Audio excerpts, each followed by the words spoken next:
Assalamualaikum warahmatullahi wabarakatuh. Innal hamdalillah nahmaduhu wa nasta'inuhu wa nastaghfiruh wa na'udzu billahi min shururi anfusina wa min sayyiati a'malina may yahdihillahu fala mudhillalah wa may yudlil fala hadiyalah. Asyhadu an la ilaha illallah wahdahu la syarikalah wa asyhadu anna Muhammadan abduhu wa rasuluhu la nabiyya wa la rasula ba'dah. Allahumma salli wa sallim wa barik ala nabiyyina Muhammad wa ala alihi wa ashabihi ajma'in. A'udzu billahi minasyaitonir rajim.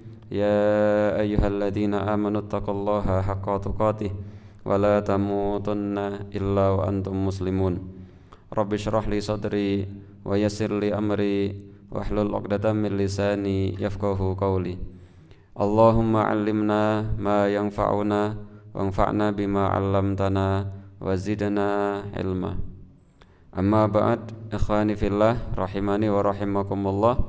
Bapak Ibu yang semoga senantiasa dirahmati oleh Allah Subhanahu wa taala, senantiasa kita panjatkan puji syukur kita kehadirat Allah Subhanahu wa taala atas segala limpahan nikmat yang Allah Subhanahu wa taala telah limpahkan kepada kita semua.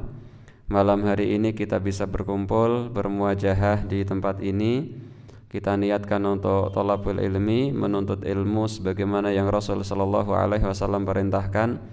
Semoga langkah kita dari rumah menuju masjid ini menjadikan itu sebagai penghapus dosa dan menjadikan itu sebagai pengangkat derajat kita di sisi Allah Subhanahu wa taala.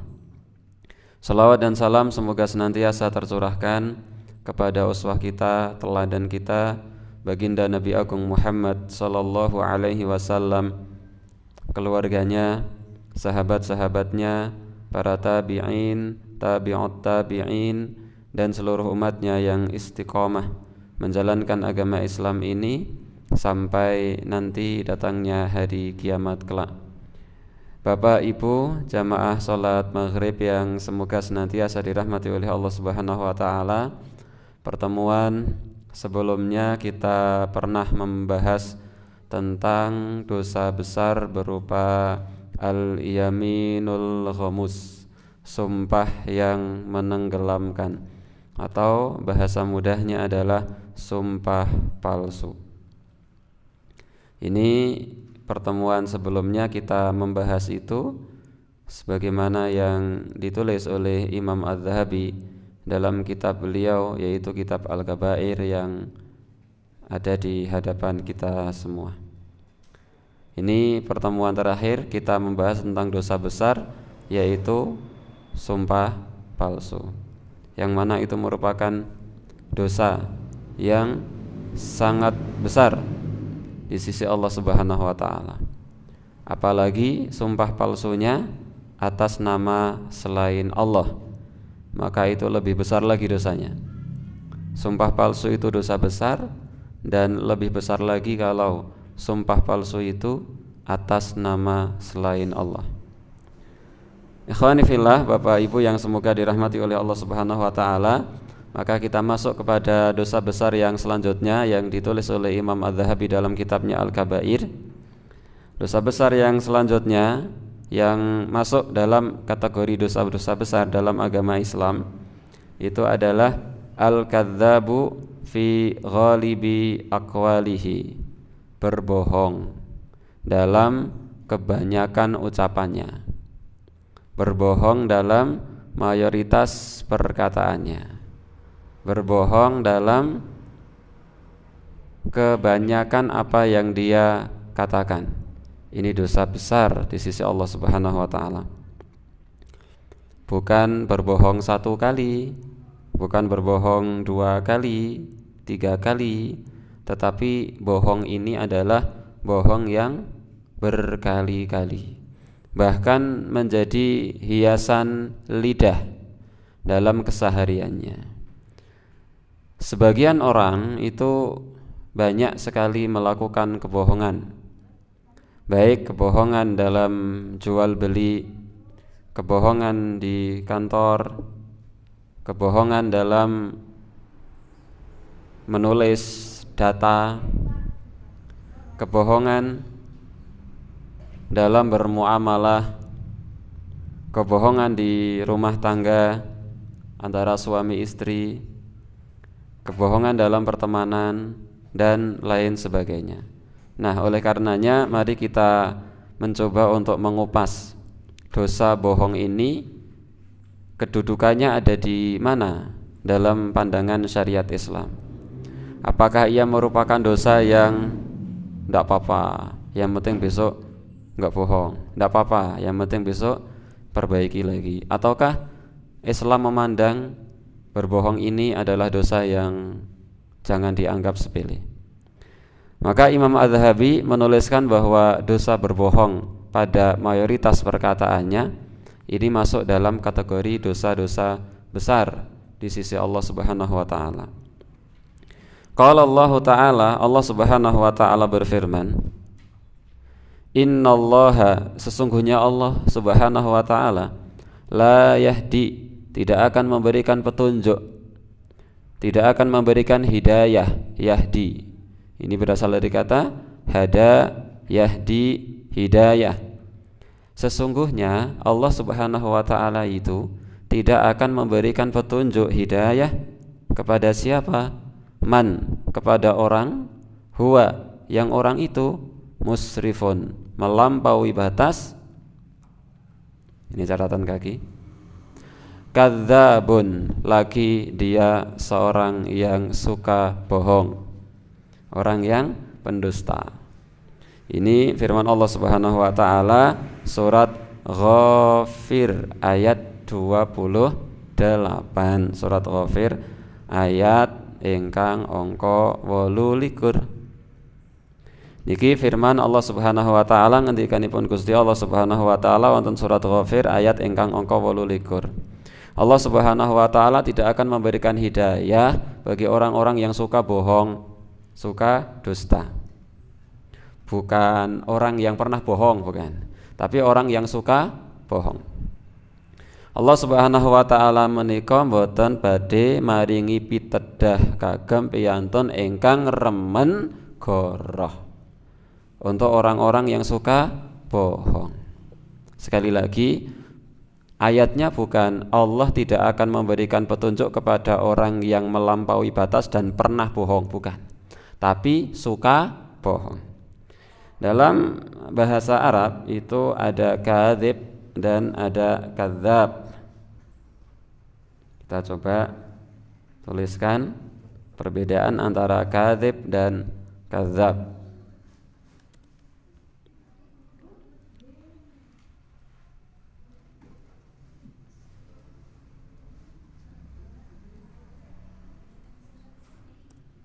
Nah, ada istilah kadzib. Kadzib itu artinya orang yang bohong. Itu kadzib.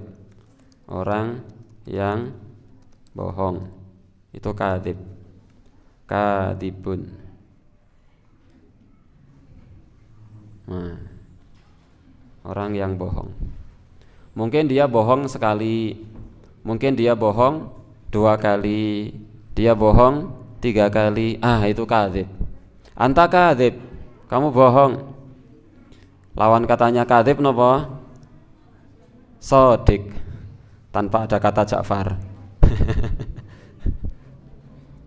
Kadzib itu artinya bohong. Lawan katanya shadiq. Maka fajar pagi itu ada 2. Yang pertama kali namanya fajar kadzib, yang kedua namanya fajar shadiq. Fajar yang pertama itu namanya fajar kadzib, fajar sanes Ja'far. Fajar kadzib yaitu fajar bohong, karena itu seolah-olah fajar tapi bukan fajar. Maka ketika fajar kadzib itu belum fajar, fajar yang vertikal yang ini, fajar kadzib. Maka ketika fajarnya adalah fajar kadzib, maka belum boleh sholat subuh, belum boleh. Kemudian fajar yang kedua namanya fajar shadiq, fajar yang betul-betul fajar. Nah, ketika sudah ada fajar shadiq, maka sudah boleh sholat subuh. Ini kadzib itu bohong. Bohong, sekali bohong, 2 kali bohong, 3 kali bohong, itu kadzib. Ini dalam bahasa Arab namanya ismul fa'il. pelaku. Ismul fa'il. Ismul fa'il itu pelaku. Dalam bahasa Arab ada ismul fa'il, pelaku. Ada ismul maf'ul, kata atau bentuk sesuatu yang dikenai pekerjaan. Nah, kata kadzib ini sekali bohong, 2 kali bohong, 3 kali bohong.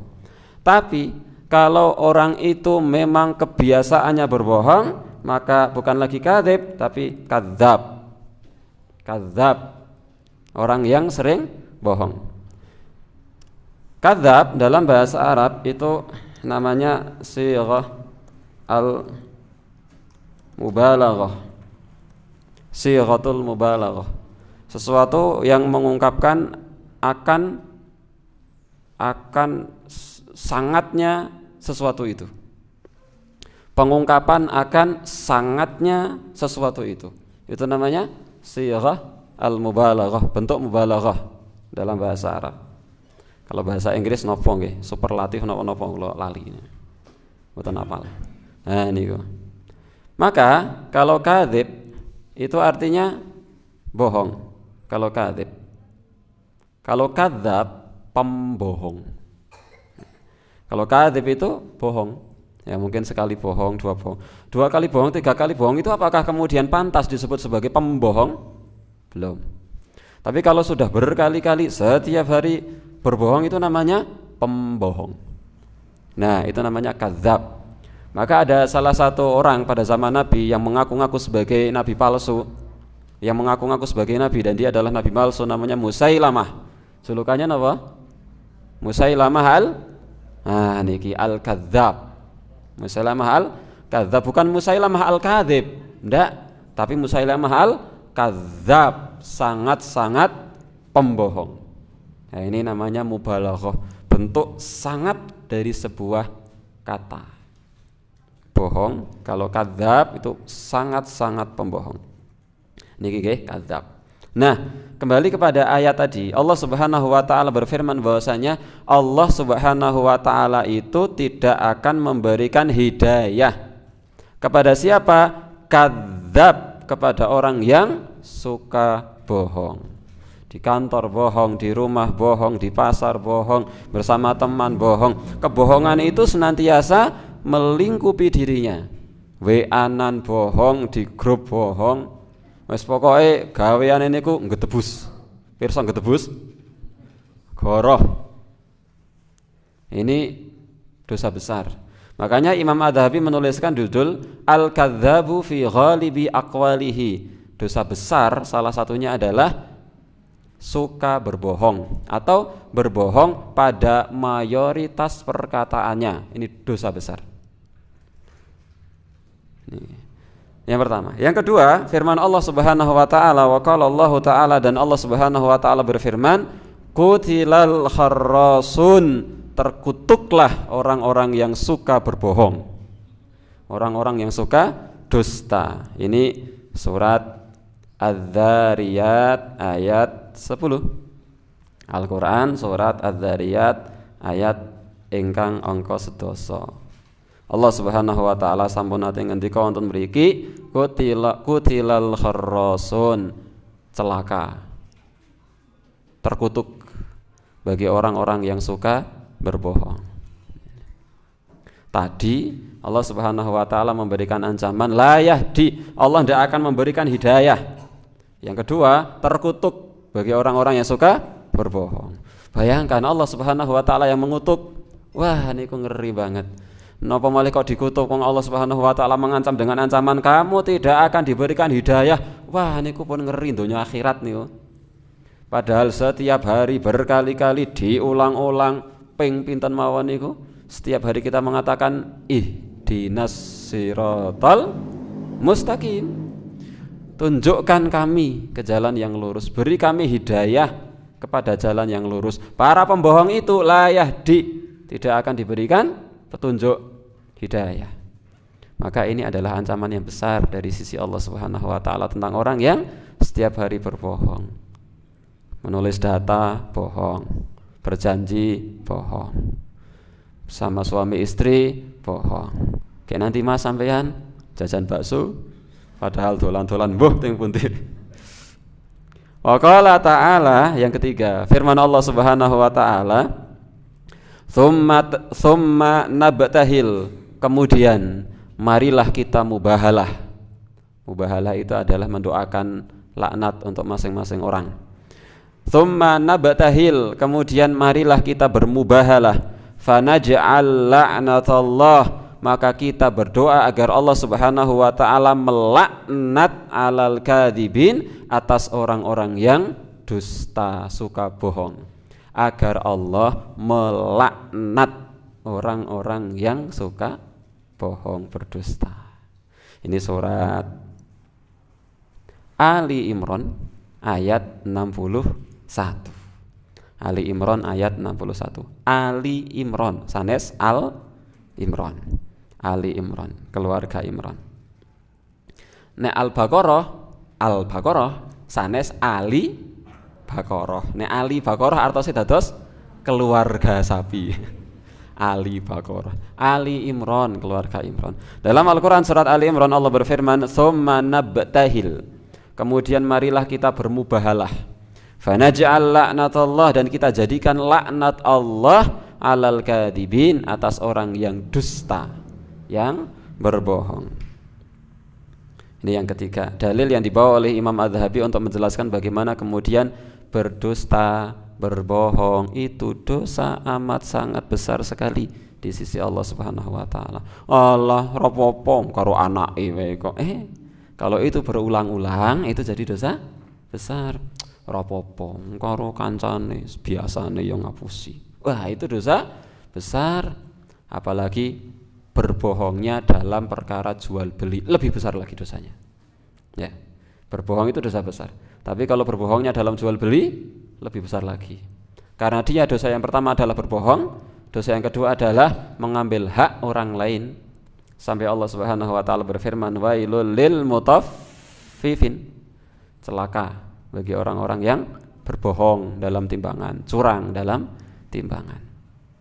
Wa qala Nabi sallallahu alaihi wasallam, yang keempat, Rasul sallallahu alaihi wasallam bersabda, innal kadhiba, sesungguhnya bohong, yahdi ilal fujur, akan menunjukkan seseorang kepada perbuatan keji.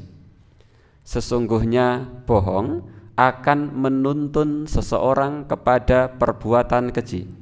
Wa innal fujura, dan sesungguhnya perbuatan keji, yahdi ilan nar, akan menuntun seseorang kepada neraka. Bohong itu menuntun kepada perbuatan keji. Adapun perbuatan keji menuntun kepada neraka. Kesimpulannya, bohong itu nuntun ke neraka. Bohong itu menuntun kepada perbuatan keji, kata Nabi. Wa innal fujura yahdi ilan nar, dan keji itu akan menuntun kepada neraka. Inilah ancaman neraka. Wala yazalur rajulu yakdzibu, dan seseorang senantiasa, ini la yazal itu terus-terusan, senantiasa bohong. Bukan sekali dua kali, tapi senantiasa bohong. Hatta yuktaba indallahi, hingga dia distempel oleh Allah. Yuktab itu bahasa gampangnya stempel, dicap oleh Allah, ditulis oleh Allah, ditetapkan oleh Allah. Kadzaba, dia adalah pendusta, pembohong, tukang goroh.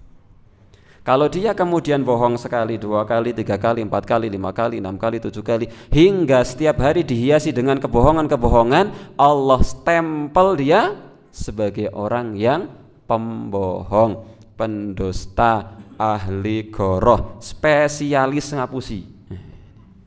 Niki pun stempelnya saking Gusti Allah. Meskipun tidak ada capnya, nggak ada stempel bunder nih, panitia nggak ada. Tapi ini Allah sudah mencap dia, sudah menetapkan dia sebagai seorang pendusta. Padahal kalau pendusta itu tadi yahdi ilal fujur, menunjukkan atau menuntun kepada keji. wal fujura yahdi ilan nar, dan keji itu akan menuntun pelakunya kepada neraka. Maka kalau Allah Subhanahu wa taala sudah mencap orang ini sebagai pendusta, hati-hati, ancamannya adalah neraka.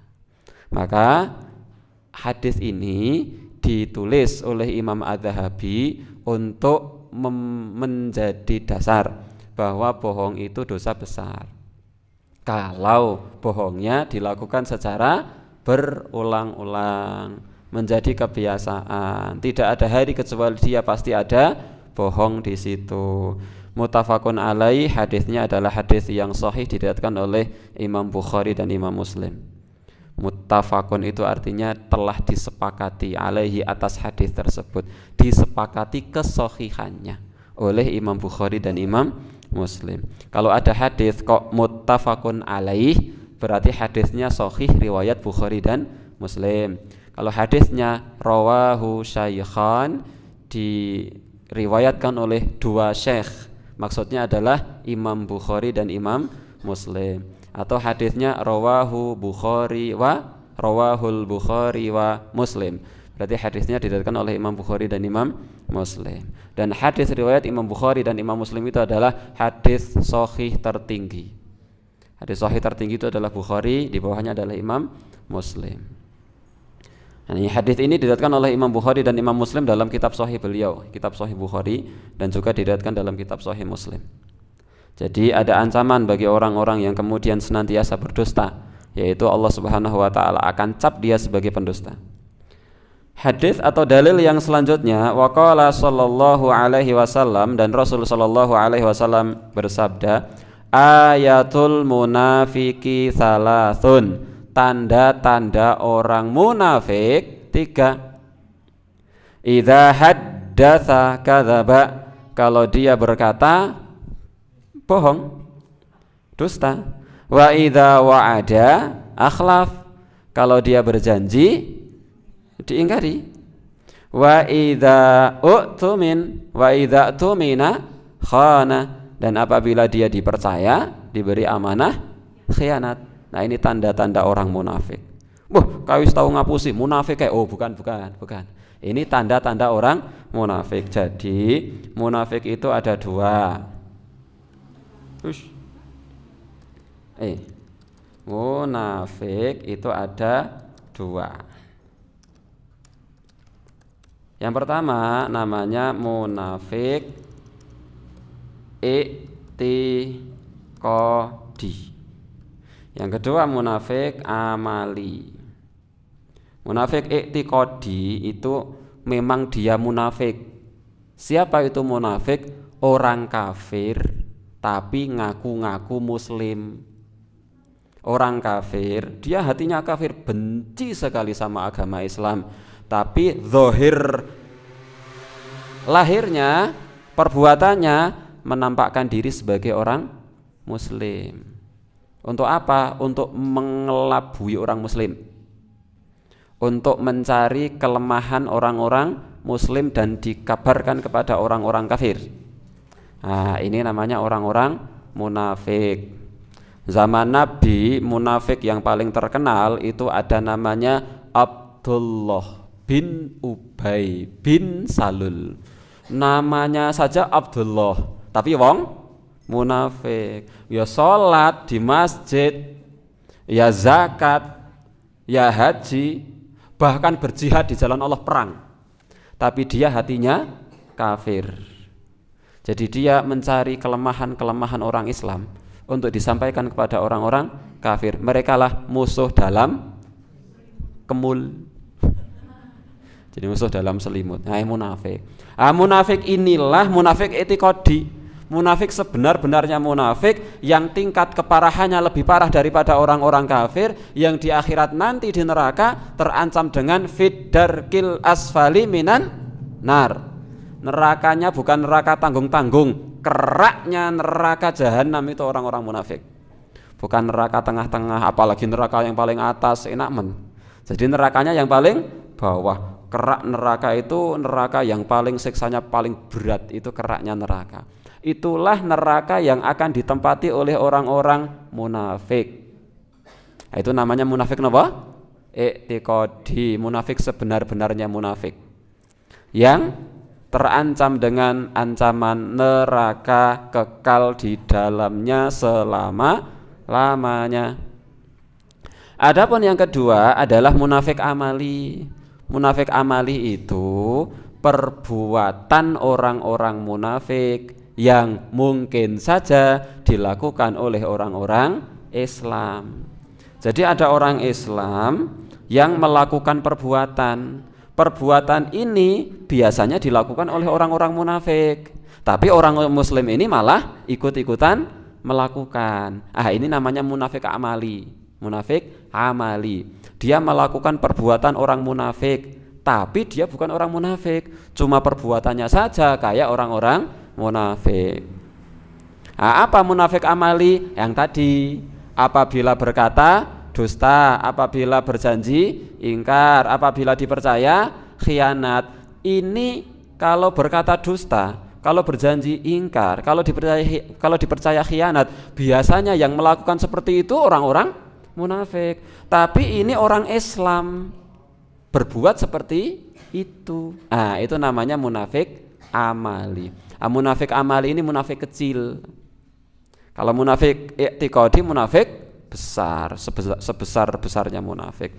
Munafik amali ini tidak menjadikan orangnya di dalam kerak neraka. Wah, sampean wis tau ngapusi. Wah, sampean mesti arek nang neraka sing paling ngisor. Oh, ndak. Karena munafiknya munafik amali. Nah, ini ternyata berkata bohong itu menjadi ciri atau tanda-tanda orang munafik.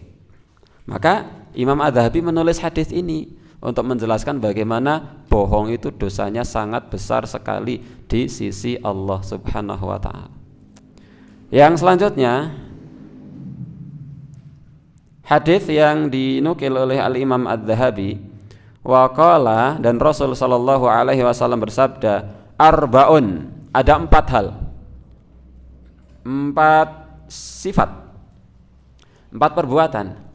Man, yang siapa saja orangnya, kunna fihi, 4 perbuatan itu dilakukan semuanya oleh orang tersebut. Ada 4 perbuatan yang kalau ada orang melakukan 4 perbuatan itu, selalu melakukan 4 perbuatan itu.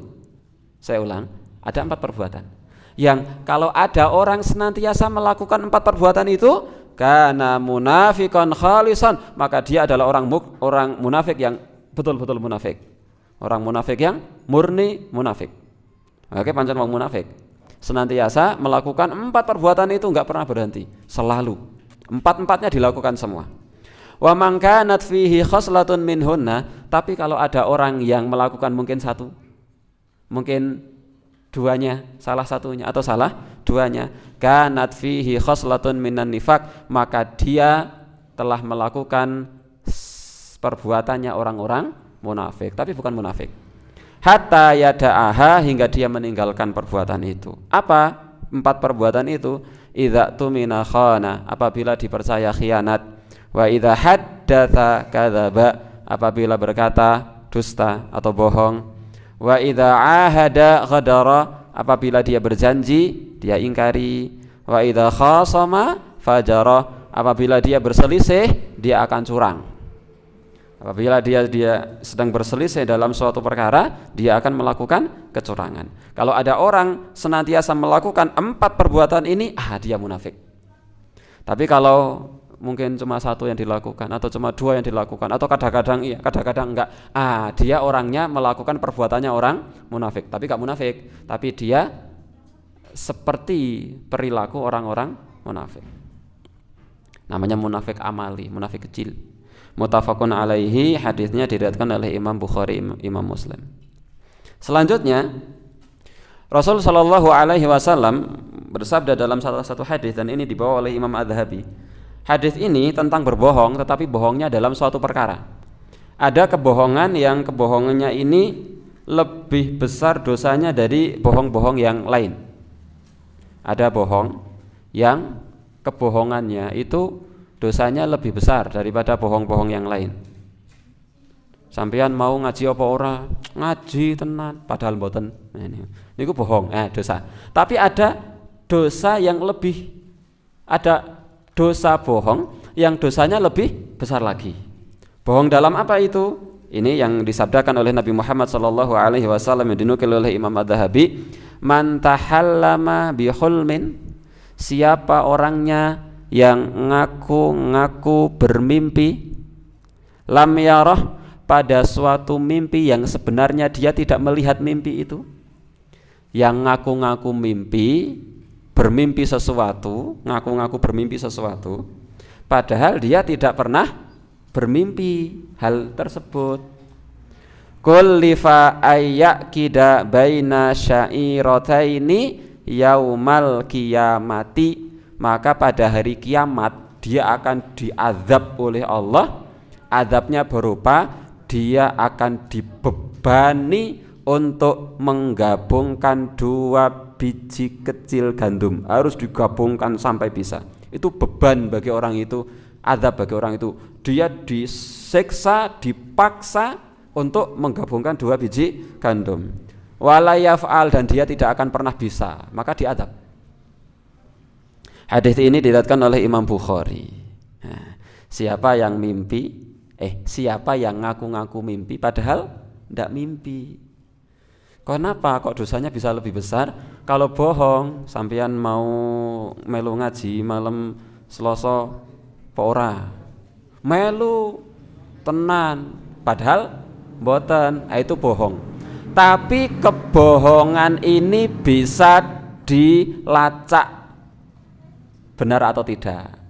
Jajal, nek pancen sampeyan mau ngaji sapa sing ngisi? Ustaz Agus. Wah. Ngarang tenan kayak flyer Ustaz Agus. Sing ngisi ke Pak Jafar. Oh, flyer Ustaz Agus. Nah, ketok le ngapusi. Itu bisa dilacak kebenarannya. Tapi kalau orang ngaku ngimpi, bagaimana cara melacak mimpi? Nah, itu jadi dosanya lebih besar. Pak, yakin aku mambengi ngimpi. Ngimpi apa? Ngimpi ketemu karo mbahmu. Mbahne sampean sing wis sedo 10 tahun kepengker. Njur, mbahmu kae wasiat karo aku. Apa? Sawah nggon mbahmu sing nang sebelah kono kae. Kon ngewehke aku. Misalnya, wah itu sudah dosanya berlipat-lipat. Sudah dosa bohong, bohongnya tentang mimpi, sudah ingin mengambil harta orang lain. Wah, padahal seandainya pun betul-betul kemudian mimpi betulan, itu saja tidak boleh. Mimpi tidak boleh dijadikan sebagai sebuah patokan hukum, tidak boleh. Mimpi kok dijadikan sebagai patokan hukum? Mimpi yang bisa dijadikan sebagai patokan hukum itu hanya mimpinya Rasul, hanya mimpinya Rasul Nabi Muhammad SAW dan mimpi para Rasul. Sebagaimana mimpinya Nabi Ibrahim alaihissalam ketika diperintahkan untuk menyembelih putranya yang bernama Ismail. Inni ara fil manami anni adbahuka fanzur madza tara. Wahai anakku, aku mimpi, melihat dalam mimpiku sesungguhnya aku menyembelih kamu. Fanzur madza tara. Bagaimana pendapatmu wahai Ismail? Kata Ismail, ya abatif alma tu'mar. Wahai ayah, kerjakan apa yang Allah perintahkan kepada engkau. Satajiduni insyaallahu minas sabirin. Insyaallah engkau akan dapati aku sebagai orang-orang yang sabar. Kerjakan wahai ayah. Itu mimpinya Ibrahim. Kita bukan Ibrahim, kita ahli maksiat. Mimpi kita itu bukan mimpi yang benar. Banyakan mimpi kita itu hanya bunga tidur. Karena tadi pagi ketemu teman, jur mimpi ketemu teman. Karena tadi pagi melihat film horor, jur mimpi doyak-oyak demit. Mimpi kita itu mimpi yang hanya bunga-bunga tidur, atau bahkan mimpi kita dari syaitan. Mimpi kita itu bukan mimpi yang benar. Wong donga mawon kadang lali. Maksiat kathah badhe sare mboten wudu, wae komplit. Seperti itu ngaku-ngaku, aku mambengi ketemu sama mbah sampean, terus kakek kamu itu berpesan kepada saya, sampaikan kepada cucu saya sawah yang ada di sebelah desa sana itu agar diberikan kepada saya. Beri. Kalau kamu tidak mau melaksanakan, kamu durhaka sama mbahmu. Wah, itu parah. Maka siapapun orangnya yang ngaku-ngaku bermimpi tentang sesuatu, padahal dia tidak pernah bermimpi hal itu, maka itu dosanya lebih besar daripada berbohong secara biasa. Karena berbohong dalam mimpi itu tidak pernah bisa dibuktikan. Bagaimana cara membuktikan mimpi? Tidak bisa. Maka mimpi apa saja, meskipun itu mimpinya bukan mimpi yang kayak tadi, meskipun hanya mengatakan sambil bercengkrama, wah aku mambengi ngimpi oleh rezeki nomplok oleh bisnisnya jan lancar tenan, muga-muga iso kaya ngono tenan ya. Padahal dia tidak pernah bermimpi rezeki lancar seperti yang dia katakan. Ini bohongnya dosanya lebih besar daripada bohong yang bukan tentang mimpi. Atos Ibu, Bapak. Waduh, aku wis tahu ngapusi tentang mimpi, ampun, kata-katai istighfar. Pokoknya ini kok untuk diri kita, bukan untuk orang lain ya. Kalau saya pernah seperti itu, banyak istighfar, banyak mohon ampun kepada Allah. Mambengi aku ke ngimpi apa? Persis ngene iki, kayak ngisi ngaji, jam itu ono sing adzan. Wah, jebule tenan. Padahal tidak, saya tidak pernah ngimpi seperti itu. Itu dosa. Wa qala sallallahu alaihi wasallam, dan Rasul sallallahu alaihi wasallam bersabda, inna afral fira, sesungguhnya sebohong-bohongnya orang yang bohong, pembohongnya orang yang paling bohong, sebohong-bohongnya orang yang bohong, an yuriyar rajulu ainaihi, adalah orang yang mengaku melihat dengan mata kepalanya sendiri, malam taraya, padahal dia tidak melihat dengan mata kepalanya sendiri. Ini sebohong-bohongnya orang yang bohong. Yakin, contoh-contoh, yakin tadi saya melihat si fulan sedang berduaan dengan si fulanah. Saya melihat dengan mata kepala saya sendiri, padahal tidak. Itu sebohong-bohongnya orang yang bohong.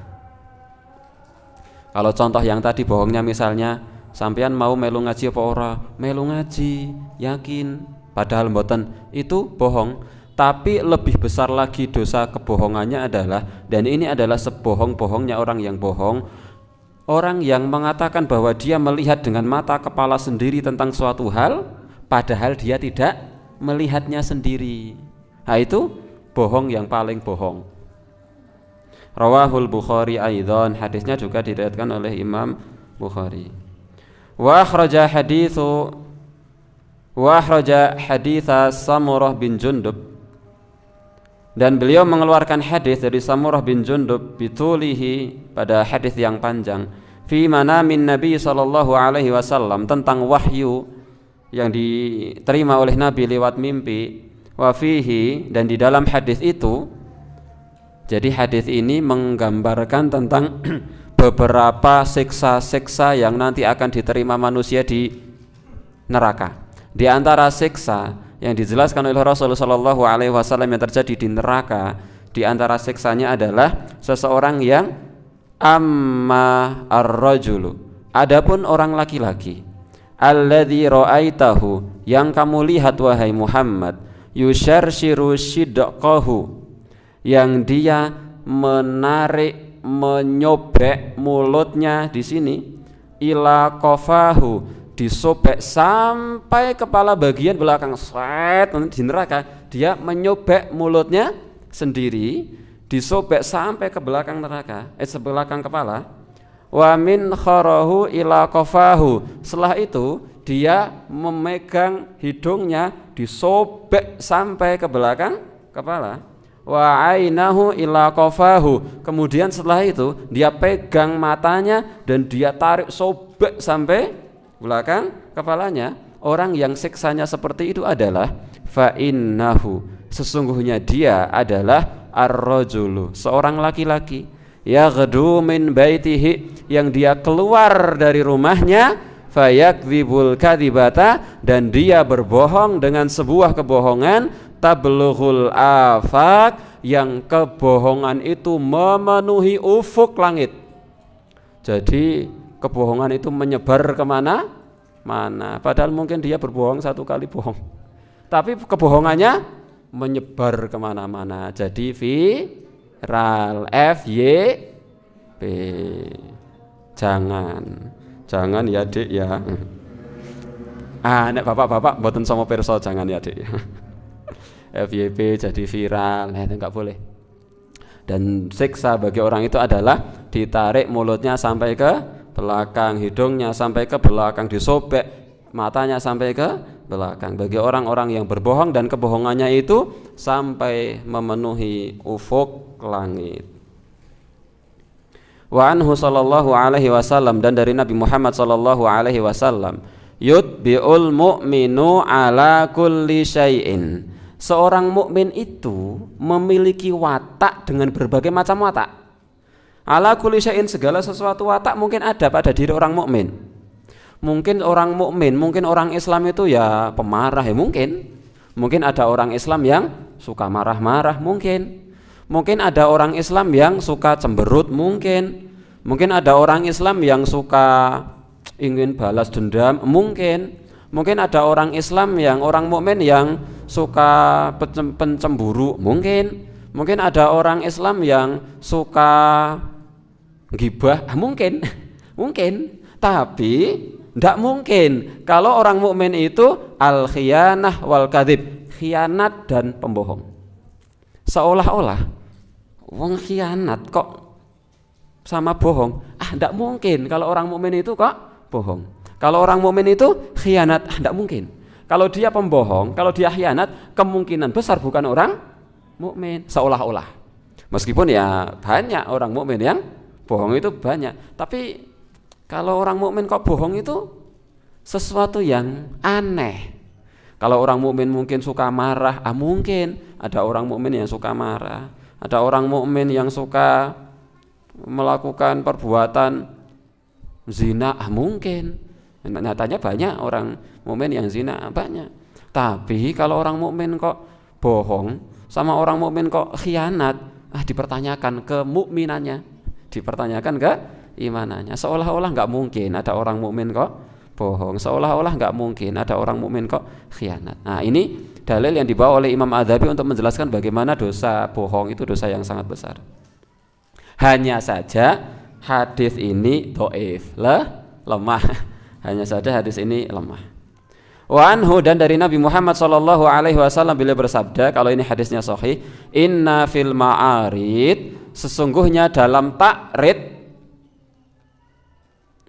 lamanduhatun adalah alternatif sebuah pilihan, anil kadzib, daripada dia bohong. Kita jelaskan. Ta'rid itu bahasa yang kurang familiar. Bahasa yang familiar sering disampaikan oleh para ulama namanya tauriyah. Sesungguhnya tauriyah atau ta'rid itu adalah pilihan daripada dia berbohong. Lebih baik tauriyah daripada dia berbohong. Apa hukum tauriyah? Boleh dalam kondisi kepepet. Dalam kondisi kepepet, terdesak, darurat, maka boleh tauriyah. Apa itu tauriyah? Tauriyah itu berkata dengan sebuah makna yang dia maksud pada makna yang jauh, tapi orang pasti menyangka pada makna yang dekat. Itu namanya tauriyah. Bahasa mudahnya, seolah-olah bohong tapi tidak bohong, tapi seolah-olah bohong tapi tidak bohong. Itu tauriyah. Contoh tauriyah yang pernah dilakukan oleh Nabi Muhammad sallallahu alaihi wasallam, bohong tapi enggak bohong. Dan ini dilakukan dalam kondisi terdesak saja, tidak boleh setiap hari tauriyah, tidak boleh. Ini hanya dilakukan dalam kondisi tauriyah, terdesak. Rasul Shallallahu Alaihi Wasallam pada suasana genting hendak perang Badar, maka Rasul mencari informasi tentang pasukan musuh. Maka bertemulah Rasul Shallallahu Alaihi Wasallam dengan seseorang yang sudah sepuh. Seorang sepuh ini ditanya oleh Rasul Shallallahu Alaihi Wasallam tentang pasukan musuh Quraisy ketika hendak perang Badar. Maka orang ini akan menjelaskan dengan syarat kalau Rasul mau ditanya sesuatu. Dan orang sepuh ini tidak tahu kalau itu Nabi Muhammad, nggak kenal kalau itu Nabi Muhammad. Maka Rasul menjelaskan, kamu jawab dulu, nanti saya jawab. Rasul bertanya, bagaimana keadaan pasukan Quraisy? Begini. Setelah selesai dijelaskan, orang sepuh itu berkata kepada Rasul, kalau kamu dari mana? Rasul menjawab, ana minal ma'. Kata Rasul, ana minal ma'. Ana artinya saya, min dari al ma', dari ma'. Orang sepuh itu kan tanya, kamu dari mana? Rasul menjawab, ana minal ma'. Kalau ada orang ditanya dari mana, kok jawabnya saya dari Al-Ma'. Al-Ma' itu sebuah kota di Yaman, namanya Al-Ma'. Maka orang sepuh itu, oh kamu dari Yaman toh, Al-Ma'. Padahal yang dimaksud oleh Rasul dalam hati bukan Ma' Yaman. Al-Ma' artinya air. Al-Ma' itu bahasa Arab artinya air. Karena memang Rasul dari air, semua manusia juga dari air. Air apa? Air mani. Maksud Rasul ana minal ma' bukan ma' dari Yaman, tapi ma' dari air. Maksudnya saya itu ya dari air, tercipta dari air. Jadi Rasul berkata ana minal ma', Rasul tahu pasti difahami sebagai ma' yang ada di Yaman. Tapi Rasul itu mengatakan ma' dalam hati bukan ma' Yaman. Apakah Rasul bohong? Enggak, memang semua orang dari Yaman. Dari air, tapi difahami dari Yaman. Ini namanya tauriyah. Seolah-olah bohong, tapi hakikatnya tidak bohong. Hal yang seperti ini tidak boleh dilakukan kecuali dalam kondisi terdesak baru boleh. Contoh yang lain, Nabi Ibrahim alaihi salam ketika kaum Babilonia ketika itu para penyembah berhala. Siapa yang membuat patung berhalanya? Ayahnya Nabi Ibrahim yang bernama Azar. Azar itu punya anak dua, yang satu namanya Ibrahim, yang dua namanya Harun. Azar bapaknya Nabi Ibrahim, tak tulis main galingan kemutan. Azar itu punya dua anak yang terkenal. Wallahu alam anak aslinya berapa, tapi dua yang terkenal. Yang pertama Ibrahim, beliaulah Nabi Ibrahim alaihissalam nabi. Yang kedua namanya Harun. Harun ini punya anak namanya Lut. Nabi Lut yang diutus kepada bangsa Mu'tafikat. Bangsa Mu'tafikat itu 4 negeri. 1. Sodom, kota Sodom. 2. Kota Adamah. 3. Kota Umurah. 4. Kota Sibuwim. 4 kota ini kota Mu'tafikat. Mu'tafikat itu kota yang dibalik. Karena memang mereka 4 kota ini para pelaku homoseksual yang dihukum dengan negerinya dibalik, kaum Mu'tafikat. Nah ini Lot. Jadi Lot manggil Nabi Ibrahim pripun? Ya, Ibrahim. Nah ini kita ulang. Ibrahim alaihissalam, sosok Nabi Ibrahim alaihissalam ini, ketika kemudian orang-orang Babilonia sedang pada suatu hari ingin melakukan hari raya, yang hari raya itu dengan cara pesta di luar kota Babilonia, kota Babilonia, Babil atau Bibilon atau Bibilion. Mereka semuanya keluar, tidak boleh ada yang tetap tinggal di Babilonia, nggak boleh. Semuanya harus ikut pesta di luar Babilonia karena itu adalah hari raya mereka. Ibrahim diajak oleh para pembesar Babilonia. Ayo Ibrahim ikut kita. Ibrahim mengatakan apa? Kata Ibrahim, ana sakim. Dalam Al-Quran disebutkan, ana sakim, aku sakit. Saya sedang sakit. Itu kata Ibrahim. Padahal Nabi Ibrahim mboten saweg sakit nih. Tapi Nabi Ibrahim mengatakan, saya sakit. Orang-orang menganggap, oh Nabi Ibrahim memang sedang sakit sehingga tidak ingin ikut ke luar Babilonia. Tapi maksudnya dalam hati Ibrahim itu sakitnya bukan sakit fisik, sakit hati. Karena melihat orang-orang menyembah berhala, sakit luar biasa hatinya, Allah disekutukan. Fisik itu ya sakit, hati itu namanya juga sakit, cuma sakit fisik sama sakit hati. Dan yang dikatakan oleh Nabi Ibrahim itu saya sakit. Nabi Ibrahim tahu orang-orang pasti akan menganggap perkataannya sebagai sakit badan, tapi yang dimau oleh Nabi Ibrahim dalam hatinya adalah sakit hati. Itu namanya apa? Tauriah. Bohong tapi seolah-olah tidak bohong tapi seolah-olah bohong. Dan itu ingat, hanya boleh dilakukan dalam kondisi terdesak. Contoh yang ketiga adalah Abu Bakar. Abu Bakar ketika itu sedang hijrah dari Makkah menuju Madinah bersama Rasul. Jadi Abu Bakar bersama Rasul Shallallahu Alaihi Wasallam. Orang-orang kenal Abu Bakar, tapi orang-orang belum kenal Nabi Muhammad. Dulu belum ada foto, belum ada video call. Dan Rasulullah itu jarang keluar, kecuali dulu bersama Abu Thalib berdagang 2 kali ke Syam. Abu Bakar itu sering bepergian, maka banyak orang yang kenal sama Abu Bakar. Ketika hijrah, sementara keduanya ini sedang dikejar-kejar oleh pasukan Quraisy, dan orang-orang Quraisy itu telah memberikan sayembara bahwa siapapun orangnya yang berhasil membawa Muhammad baik hidup maupun mati akan diberikan hadiah yang luar biasa. Maka orang-orang berusaha untuk mencari-cari mana Muhammad dikejar-kejar. Nah, maka ada orang yang ikut mengejar-ngejar, ketemu sama Abu Bakar sama Rasul berdua. Orang itu mengatakan, Abu Bakar mau kemana? Mau jalan. Ini siapa yang sama kamu? Penunjuk jalan. Siapa yang bersama kamu? Penunjuk jalan. Padahal Nabi Muhammad sama Abu Bakar itu lebih tahu Abu Bakar jalannya. Tapi Abu Bakar mengatakan, oh ini penunjuk jalan. Abu Bakar tahu bahwa yang dimaksud oleh orang-orang ini adalah guide, petunjuk jalan ini. Tapi maksud Abu Bakar di pikiran itu, ini petunjuk jalan kebenaran. Saya dipahami? Petunjuk jalan kebenaran, petunjuk jalan menuju Allah. Jadi, oh ini petunjuk jalan. Yang dimaksud dalam hatinya Abu Bakar, petunjuk jalan kebenaran. Tapi Abu Bakar sangat tahu bahwa orang-orang akan menganggap maksud petunjuk jalan itu adalah guide, petunjuk jalan itu jalan ke Madinah. Nah, yang dilakukan oleh Abu Bakar ini namanya tauriah. Maka dalam kondisi terdesak kita boleh tauriah.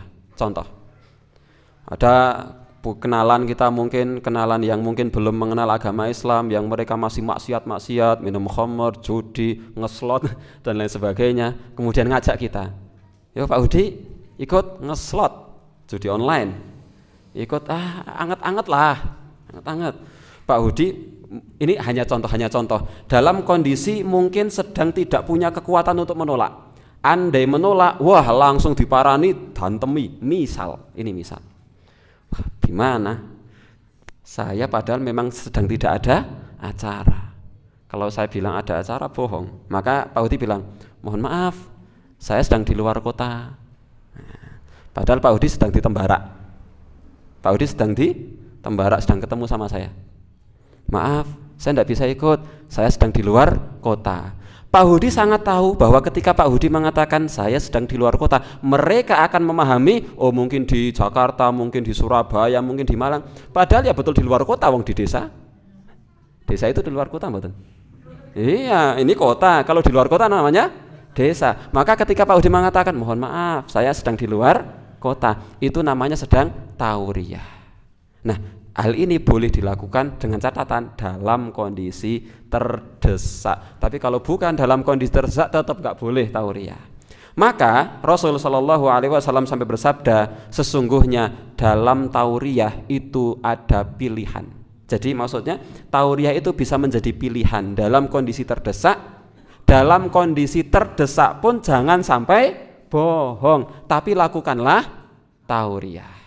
Dalam kondisi terdesak niku jangan bohong. Sampai Rasul menekankan seperti itu. Jangan bohong. Bohong itu dosa. Kalau seandainya harus berbohong, maka jangan bohong, tapi lakukan tauriyah. Nah, ini tauriyah. Maka berbohong itu dosa yang sangat besar. Oleh karenanya, tambah lagi nih. Qala, Rasul bersabda, kafa bil mar'i itsman ayuhadditsa bikulli ma sami'a. Dalam riwayat yang lain, kafa bil mar'i kadiban ayuhadditsa bikulli ma sami'a. Cukuplah seseorang itu dikatakan sebagai pembohong apabila dia selalu mengatakan setiap apa yang dia dengar. Setiap dengar sesuatu langsung katakan, setiap dengar sesuatu langsung katakan, setiap dapat share-sharean langsung share ulang tanpa jane bener apa ora, sing penting rame-rame grup. Ini ku dosa. Jadi setiap kali mendapatkan kabar entah benar atau tidak, pokoknya langsung share, daripada orang ono gawean, daripada grupnya sepi, share. 1 jam lagi share, 1 jam lagi share. Padahal itu kabar burung. Ya, itu sudah dikatakan sebagai pembohong dan dia merupakan orang yang melakukan dosa. Rawahu Muslim, hadis diriwayatkan oleh Imam Muslim. Nah, ikhwani fillah rahimani wa rahimakumullah, sebelum kita tutup, ini ada sesuatu yang bagus. Kalau kok seandainya semua masyarakat Indonesia itu tidak ada yang bohong, itu betul-betul baldatun thayyibatun wa rabbun ghafur. Masalah-masalah yang terjadi ini pangkalnya banyak yang karena bohong data, bohong janji, bohong di tengah-tengah masyarakat, bohong menipu, bohong dalam jual beli, bohong dalam akad sewa menyewa, hutang piutang, macam-macam. Kekacauan itu banyak munculnya dari bohong. Maka Muhammadiyah itu punya namanya MADM, Muqaddimah Anggaran Dasar Muhammadiyah. Saya bacakan sebagian. Yang pertama adalah surat Al-Fatihah. Bismillahirrahmanirrahim. Alhamdulillahirabbil alamin sampai waladdallin. Kemudian di sini dikatakan amma ba'du, bahwa sesungguhnya ketuhanan itu adalah hak Allah semata-mata. Kaya preambul UD niki. Bahwasanya kemerdekaan itu adalah hak setiap bangsa. Persis. Kenapa? Ini yang merumuskan adalah Ki Bagus Hadikusumo. Dan Ki Bagus Hadikusumo itu juga orang yang berperan dalam pembukaan UUD 45. Amma ba'du, bahwa sesungguhnya ketuhanan itu adalah hak Allah semata-mata. Bertuhan dan beribadah serta tunduk dan taat kepada Allah adalah satu-satunya ketentuan yang wajib atas tiap-tiap makhluk, terutama manusia. Hidup bermasyarakat itu adalah sunnah atau hukum kudrat iradat, kudrah dan iradah Allah atas kehidupan manusia di dunia ini. Nah, masyarakat sejahtera, aman, damai, makmur dan bahagia hanyalah ini kata hanyalah dapat diwujudkan di atas keadilan, kejujuran, persaudaraan dan gotong royong, bertolong-tolongan dengan bersendikan hukum Allah yang sebenar-benarnya, lepas dari pengaruh syaitan dan hawa nafsu. Nah, ini kalimat yang cocok dengan pembahasan kita malam ini, bahwa bohong itu dosa besar, dan ini merupakan salah satu perkara yang paling menyebabkan masyarakat itu menjadi kacau, sering gak nyaman, gak tentram, gak adil itu karena bohong, gak makmur itu karena berbohong, gak mau tolong menolong itu biasanya karena suka berbohong, dikhianati, gak aman, gak damai itu awalnya juga karena suka berbohong dan lain sebagainya. Nah, ini mukadimah. Ini sebenarnya saya mau menyampaikan banyak tapi sudah malam, maka Bapak Ibu bisa download. Kalau download ini mboten namung YouTube, PDF ini pun enten PDF MADM, Muqaddimah Anggaran Dasar Muhammadiyah. Bagus sekali. Kalau betul-betul Bapak Ibu bisa pahami dan resapi, wah luar biasa sekali. Ini sudah sejak zaman dulu Muhammadiyah telah membuat ini. Namanya MADM. Napa niku? Muqaddimah Anggaran Dasar Muhammadiyah. Nek MKCHM Nah, kenalan iki. Kenalan nggih Pak Budi nggih. MKCHM. Matan keyakinan dan cita-cita hidup Muhammadiyah. Kenalan, mangke saged dipados iki Mbak googling. Tanglet kalih Mbah Google PHIWM. Napa? Nah, sing Muhammadiyah tepat. PHIWM, Pedoman Hidup Islami Warga Muhammadiyah. 3 mawon. MADM, MKCHM, PHIWM. Mangke saged di browsing MADM, MKCHM, PHIWM. Kalau mau mempelajarinya secara detail, luar biasa insyaallah. Karena semuanya berlandaskan Al-Quran dan Sunnah insyaallah. Nah, ikhwani fillah rahimakumullah, semoga Allah Subhanahu wa taala menghindarkan kita dari dosa bohong. Dosa bohong, ya, bohong yang boleh itu hanya 3. Ingat, bohong yang boleh itu hanya 3. 1, berbohong untuk mendamaikan 2 orang yang sedang berselisih. Berbohong untuk mendamaikan antara 2 orang yang sedang berselisih. 2, berbohongnya orang ketika perang, untuk taktik perang. Sampean duwe pasukan piro? 1000. Ayo, konangan musuh. Berbohong. Yang ketiga, berbohongnya suami kepada istri. Atau sebaliknya, dengan tujuannya jelas, menyenangkan hati istri atau suami. Bukan untuk menipu, bukan untuk mengelabui. Masakan istri. Enak Mas, enak tenan, padahal ora. Padahal ora, babar blas ora enak. Tapi enak tenan. Ha kok sampean kaya nyengkerut ngene iki apa maksudnya? Menikmati. Wes, enak tenan pokoke. Ha kok kayane kurang asin iki Mas. Ilate sampean wis sing ora bener. Enak tenan masakane padahal bohong. Dikasih hadiah, sarung napa, baju, kasih hadiah.